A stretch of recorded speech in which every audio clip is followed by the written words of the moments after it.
Olive মিত্রের লেখা দফা নম্বর 2।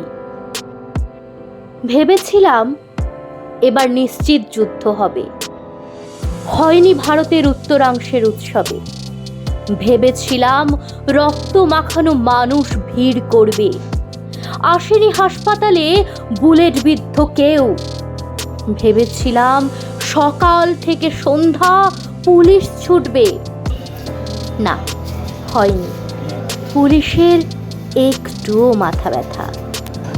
ভেবেছিলাম জাতের বজ্জাতিতে হাড় ভাঙবে, রাম রহিম মনুষ্যত্বে লাইনচ্যুত হয়নি। ভেবেছিলাম সাংবাদিক খাওয়ার সময় পাবে না, নিয়মেই সন্ধ্যা এসেছে ঘরে। বরং দেখলাম ভোর না হয়ে যেন সকাল অতি উৎসাহ দেখিয়েছে সূর্যদেব।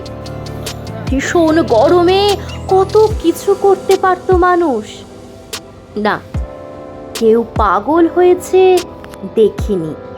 মানুষ রাতারাতি শৃঙ্খলাবদ্ধ হয়ে গেল, হয়তোবা নয়তো সীসা-শাসিত শাসনে দুর্বল। 1-2 নম্বর হৃদয়ে সত্যিই জায়গা পেল, বাকি আরো 5। দেখাই যাক ভোট সত্যিই গণতন্ত্রের উৎসব, না মৃত্যুদূত আসে।